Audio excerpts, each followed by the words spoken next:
Hello, Walker Valley. My name is Ada Guthrie. And my name is Dana Cadonas. Today we'll be talking about Supreme Court ruling, attacks and cabal, unemployment in Tennessee, and COVID cases.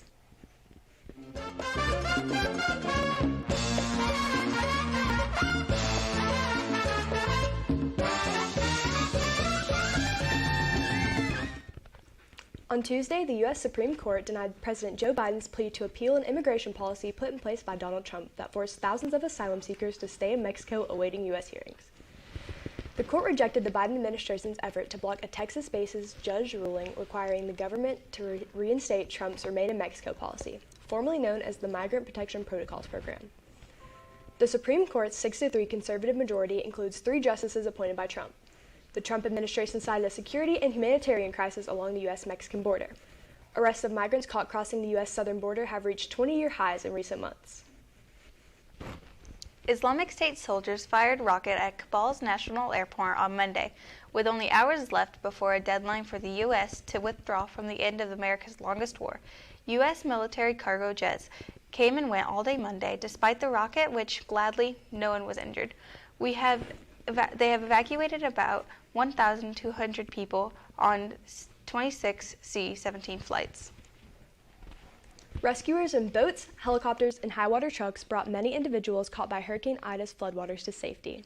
On Monday, utility fix teams surged in after the angry winds overwhelmed the Louisiana state coast and attacked the electrical framework in the smothering pre-fall heat. Inhabitants living in the midst of the maze of streams and straits along the state's Gulf Coast moved frantically to their upper rooms or rooftops. They then posted their addresses via web-based media with directions for search groups on where to discover them. More than 1 million homes and organizations in Louisiana, Mississippi, and New Orleans were left without power as Ida hit the U.S. central area. Pandemic unemployment benefits are ending nationwide on the first weekend of September, but don't expect millions of open jobs to instantly be filled so quickly. At least 7.5 million people are going to lose their pandemic unemployment benefits in the 26 states that are currently still paying compensation. According to the City Central Foundation, the flood of potential new hires came at a time when job openings are at a record high. Businesses are increasing pay and offering bonuses in order to draw in workers. COVID cases in Tennessee are still rising at 7,000 cases a day. Tennessee has hit over 1 million cases as of August 27th. Bradley County schools have requested for students to wear their masks and sanitize their hands to keep us safe. The FDA has approved the Pfizer vaccine for individuals over 16, and walk-in vaccinations are available at most pharmacies. Here are some ways to help prevent the virus: physical distancing, wearing a mask, keeping rooms well ventilated, avoiding crowds, cleaning your hands, and coughing into a bent elbow or tissue. Now on to Andrew Johnson with sports. Another pair of coaches and another player have joined the protocols as the team's outbreak grows. The Titans announced on Saturday that special team coach Craig Ackerman, who's missed a couple of practices under the NFL's COVID-19 protocols, will be back for Saturday night's game against Chicago. Wide receivers coach Rob Moore and offensive line coach Jason Howerington will miss the game because of the virus protocols. Rookie wide receiver Racey McMath also was placed on the reserve COVID-19 list Saturday. That makes him the 7th player currently on the list and the 12th player or coach either placed on the reserve list or following the COVID-19 protocols since Vrabel announced last Saturday that he had tested positive.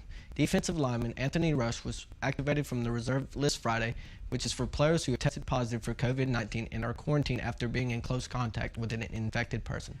The Titans said Ackerman will handle team communications with players. John Stretcher, coordinator of football development, will handle game decisions, managing playing time, and communication with coaches. And in Walker Valley sports, on Thursday, our golf team takes on Ottawa at 4:30, and our soccer team plays Ray County at 5:30. And on Friday, your Mustangs football team takes on Ottawa at 7:30 at the MAC. So don't forget to come out and support your Stangs. And that's all for sports. Now back to the studio.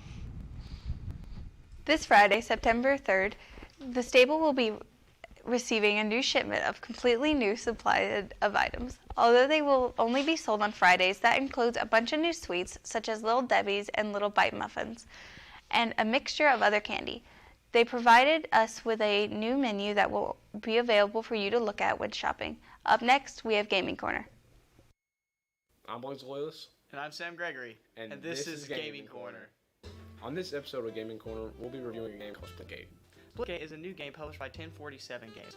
It's an all-new multiplayer first-person shooter, which is essentially described as Halo meets Portal. Part of what makes Splitgate such an interesting game is the whole sci-fi aspect of it. Portals are one of the main aspects of the game, and it's what makes Splitgate so unique.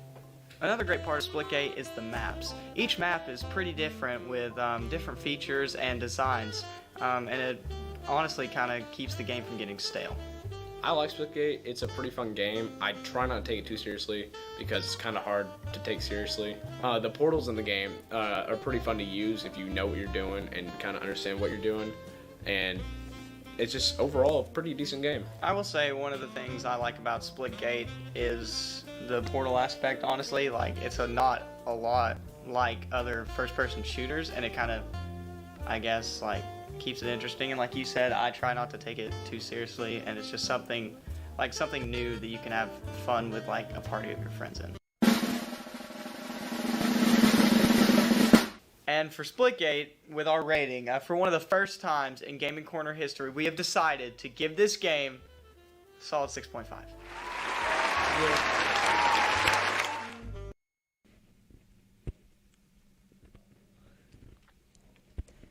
Be sure to come out this Friday to our home game against Ottawa and support our homecoming court. The event will take place during halftime of the game, and we will crown our 2021 homecoming king and queen.